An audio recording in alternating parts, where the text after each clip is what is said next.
मोर प्रिय पिलामाने आशा करी समस्ते बहुत ही भलरे थिबो एवं आपणकर परिवार भी प्रायतः समस्ते बहुत ही भलरे थिबे।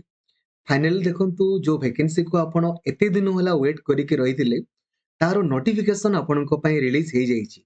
सर्वमोट 1360 गोटी आपणकर ओडिशा पुलिस बा कांस्टेबल रो आपणकर वैकेंसी आसी जाई अछि। तो एही वीडियो रे हमें डिटेल डिस्कशन करिबा जे मिनिमम जदि खाली 10th पास भी आपण करिदिबे ना आपण ऑनलाइन अप्लाई करि परिबे। एज लिमिट सिलेक्शन प्रोसेस आपणकर क्वालिफिकेशन डिटेल डिस्कशन करिबा। तो लाइक और शेयर करिकी सब सांग मानक भी जणाई देबे जोदरे कि समस्ते आपणकर जानि परिबे। आउ चैनल को आपण नुआ अछंती देन एबे ही सब्सक्राइब करिकी ऑल नोटिफिकेशन को भी आपण ऑन करि देबे। बंधुगण देखंतु यार जदि आपण डेडिकेटेडली पढिया पई चाहुचंती एटा बहुत इजीली आपण क्वालिफाई करि पारे। फिजिकल पई तो आपण को निजे निजे करिया पई पड़िबो बट रिटन एग्जाम बहुत इजीली क्वालिफाई करि पारिबे। ता पई एबे ही आपण प्ले स्टोर को जानतु और लक्ष्मीधर सर ऑफिशियल एप्लीकेशन को इंस्टॉल करि दियंतु और ओएसएससी और ट्रिपल एससी बैच रे आपण माने एनरोल कर देबे। सेथिरे आपण को पई सब दिन 7 रु 8 घंटा आपण क्लास करि पारिबे। ठीक अछि बंधुगण देखंतु यार नोटिफिकेशन आपण आजिरो प्रमेय न्यूज़पेपर आजिरो प्रमेय न्यूज़पेपर को आपण जिवे यार पेज नंबर 9 रे आपण को यार नोटिफिकेशन आपण को मिली जिवो। पेज नंबर 9 को आपण जिवे देखि पारुछंती। पेज नंबर 9 रे यार शॉर्ट नोटिफिकेशन आपण को मिली जिवो। यार फुल नोटिफिकेशन देखंतु आपणकर आसीबो केबे 23 सेप्टेम्बर को आपणकर आसीबो। 23 सेप्टेम्बर आपणकर फुल नोटिफिकेशन आसीबो। ता पूर्वरु भी आसी पारे किंतु यार ऑलरेडी एक्ट पूर्वरु आसीछि हला। मु आपणको ओडिसा रो सबुठारु बड़ टेलीग्राम ग्रुप रहिछि ओडिसा टीचर एसोसिएशन। ए ग्रुप रे मु आपणको यार एक्ट रूल आपणकर शेयर करिदेबी। ठीक अछि जो ग्रुप रे 2 लाख रु अधिक पिला अछंती से ग्रुप रे मु आपणको शेयर करदेबी सिलेबस सब जिंस ए टू जेड। ठीक अछि आसंतु नले आपण निजे निजे भी आपणकर चेक करि परिबे। आपणकर यदि आपण होम डिपार्टमेंट रो ऑफिशियल वेबसाइट को जिवे लेकिन एटा होम डिपार्टमेंट अंडर आसुछि। आपण ए देखंतु ए जो नोटिफिकेशन अंडर रे ए जो लिखा है कि एक्ट एंड रूल ता ऊपर आपण क्लिक करिवे। क्लिक कला परे एटा होछि आपणकर methods and recruitment. Etah A PDF ऊपर क्लिक करिके आपण ओपन करिवे। ठीक अछि तो एटा ही आपणकर समस्तंक रहिछि। देखंतु एटा को मानकर ना जेतकी भी आपणकर रहिछंती आपणकर Odisha state arm forces special जो security battalion special security battalion under of police. ठीक अछि एथिरे कोन कोन सब पदवी अछि सिपाही constable in OSAP IR SIR SS battalion in Odisha police. ठीक अछि देखंतु एथिरे आगो आमे देखिबा गुटे गुटे आपणकर क्वालिफिकेशन संपर्क रे सब जिंस। ठीक अछि आसंतु सो नंबर 1 आपणकर क्वालिफिकेशन केवल 10th पास हेइथिबा दरकार। जदि आपण खाली 10th पास करिसंती देन आपण माने ऑनलाइन अप्लाई आपणकर करि परिबे। ठीक अछि तो आपण माने प्राय तो 10th पास करिथिबे समस्ते आ। ठीक अछि देन याकू केवल ओडिसा रो पिला माने अप्लाई करि परिबे जो माने ओडिया आपणकर पढिथिबे। बिना ओडिया पढिकी तो आपण करि परिबे नाही। एवं एटी गोटे एम्प्लॉयमेंट एक्सचेंज आपणकर मागिची तो आपण टिके वेट करंतु नहले बेटर होबो। एम्प्लॉयमेंट एक्सचेंज जे करि नाहंती काइंडली करि देइथिबे। ठीक अछि एम्प्लॉयमेंट एक्सचेंज समस्तंकर प्राय तो थिबो जदि नाही हेले करि देइथिबे आ। ठीक अछि देन देखंतु आपणकर बयस मिनिमम 18 वर्ष रु मैक्सिमम 23 वर्ष आपणकर हेइतिबा दरकार। बट एज लिमिट आपणकर मिले एसटी एससी एससीबीसी मानकर तो आपणकर प्राय 5 वर्ष 18 रु 28 वर्ष भितरे तिले आपण माने अप्लाई करि परिबे। ठीक अछि जानि गले एबे आसंतु डिस्कशन करिबा यार सिलेक्शन केमितिका आपणकर हुई। सिलेक्शन आपणकर केमिति होबो ता संपर्क रे हमें डिस्कशन आपणकर करिबा। ठीक अछि आसंतु एथिरे आपणकर सिलेक्शन जो होबो आगो आपणको रिटन एग्जामिनेशन होबो।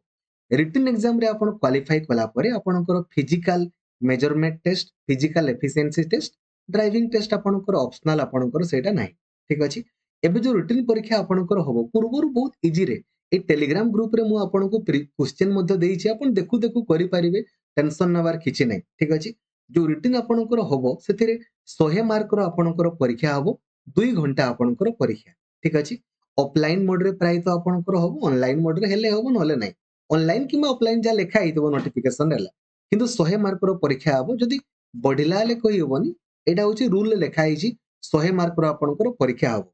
एबे जो 100 मार्क रो आपणकर परीक्षा होबो ସେଥିରେ କଣ ସବୁ ପଡିବ ଦେଖନ୍ତୁ ସବୁ ମଲ୍ଟିପୁଲ ଚଏସ୍ ମାନେ ଗୋଟେ ପ୍ରଶ୍ନ ଥିବ ତାକୁ ନେଇକି ଆପଣଙ୍କର 4ଟା ପ୍ରଶ୍ନ ଥିବ ଯୋଉଟା ଠିକ ଥିବ ତାକୁ ଆପଣ ଗୋଲ ବୁଲେଇବେ କଣ ପଡିବ ଏଥିରେ ଆପଣଙ୍କର ଓଡିଆ ପଡିବ ଇଂରାଜୀ ପଡିବ ଦେନ୍ ମ୍ୟାଥମେଟିକ୍ସ ଜିକେ ସିଚୁଏସନାଲ ଆୱାରନେସ ମାନେ ଧରାଯାଉ କହିବ ଯେ ଗୋଟେ ଲୋକଟା ମଦ ପିଇକି ପାଟି କରୁଛି ଆପଣ କଣ କରିବେ ତାର ଏଇ ଯୋଉ ନାଚିବେ ତାକୁ ରିଲ୍ସ ବନେଇବେ ତାକୁ ଆପଣ କଣ କରିବେ ଏଇଟା ବେସିକ ଜିନିଷ ଗୁଡା ହେଲା ରିଜନିଂ ଆପଣଙ୍କର ପଡିବ ବେସିକ କମ୍ପ୍ୟୁଟର ନଲେଜ ସବୁ କ୍ଲାସ ଆପଣଙ୍କର ଆପ୍ଲିକେସନରେ ହବ ଆପଣ କ୍ୱେଶ୍ଚିନ୍ ଦେଖୁ ଦେଖୁ ପୁରା କରିଦେଇ ପାରିବେ ଠିକ ଅଛି ବୁଝିଗଲେ ଏବଂ ଏଗୁଡା ମାନେ 10th ଲେବୁଲ ମାନେ 6 7 5 ଲେବୁଲ ଏଇ ଜିନିଷ ଗୁଡା ହେଲା ବୁଝିଗଲେ 100ଟା କ୍ୱେଶ୍ଚିନ୍ ଆପଣଙ୍କର ପଡିବ କଣ Odia English math GK situational awareness reasoning ଆଉ କମ୍ପ୍ୟୁଟର ଆପଣଙ୍କର ପଡିବ ଗୋଟେ ଠିକ କଲେ 1 ମାର୍କ ମିଳିବ ଗୋଟେ ଭୁଲ କଲେ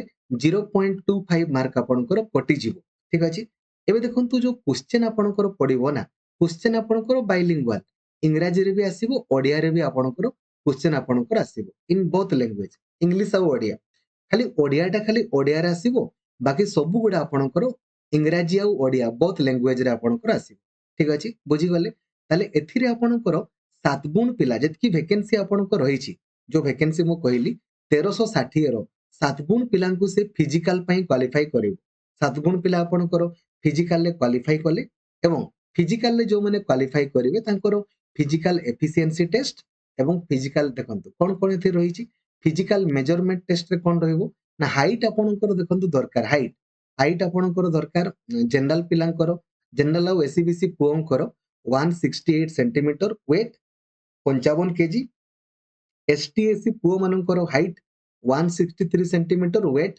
50 କେଜି ଚେଷ୍ଟ ଦେଖି ଦିଅନ୍ତୁ ଅନଏକ୍ସପାଣ୍ଡେଡ ଆଉ ଏକ୍ସପାଣ୍ଡେଡ ଦେଖିଦେଲେ ଆପଣଙ୍କର ଆପଣ କହିବେ ସାର୍ ଏଥିରେ ଝିଅ ମାନଙ୍କ ସମ୍ପର୍କରେ କାହିଁକି ଲେଖା ହେଇନି କାହିଁକିନା ଝିଅ ମାନଙ୍କର ଏଥିରେ ପ୍ରାୟତଃ ଭେକେନ୍ସି ନଥାଏ ଏଇ ଯୋଉ ଏଥିରେ ନଥାଏ କିନ୍ତୁ ଏଥିରେ ମିଶିକି ଭେକେନ୍ସି ଗୁଡା ଆସେ ନା ତ ଆପଣ ଟିକେ ୱେଟ୍ କରିବେ ମିଶିକି ଯଦି ଆସିବ then ସେଥିରେ ଥିବ ଠିକ ଅଛି ନା ମିଶିକି ଥିବ ମାନେ ଥିବ ସେଥିରେ ଆଉ ସେଥିରେ ତାଙ୍କର ଏଇଟା ନଥିବ ଏଇଟା ଆପଣଙ୍କର ନଥିବ ହାଇଟ୍ ଆଉ ୱେଟ୍ ଆପଣଙ୍କର ସେଥିରେ କମ ଆପଣଙ୍କର ଥିବ ତାପରେ ଫିଜିକାଲ ଏଫିସିଏନ୍ସି ଟେଷ୍ଟ ଦେଖନ୍ତୁ କଣ ନା 1600 ମିଟର ଆପଣଙ୍କର ଦୌଡ଼ିବା ପାଇଁ ଆପଣଙ୍କର ପଡିବ 1600 ମିଟର ଠିକ ଅଛି ହେଲା 6 ମିନିଟରେ ଆପଣଙ୍କର 1600 ମିଟର ଆପଣଙ୍କୁ ଦୌଡ଼ିବା ପାଇଁ ପଡିବ ଠିକ ଅଛି ତାପରେ ଜମ୍ପିଂ ଦେଖନ୍ତୁ ରହିଛି ଆପଣଙ୍କ ଜମ୍ପିଂ ମାନେ ଏଇ ଯୋଉ ବ୍ରଡ ଜମ୍ପ ରହିଛି ହାଇ ଜମ୍ପ ଆପଣଙ୍କ ରହିଛି ଆପଣ ଦେଖି ଦିଅନ୍ତୁ ଠିକ ଅଛି ତାପରେ ଡ୍ରାଇଭିଂ ଟେଷ୍ଟ ଏଟା ତ ନୁହେଁ ଆପଣଙ୍କର ବୁଝିଲେ ଜାଣିଗଲେ ବାସ୍ ଏଇଟା ହିଁ ଆପଣଙ୍କର ଥିଲା ତେଣୁକରି ଆପଣମାନେ ବର୍ତ୍ତମାନ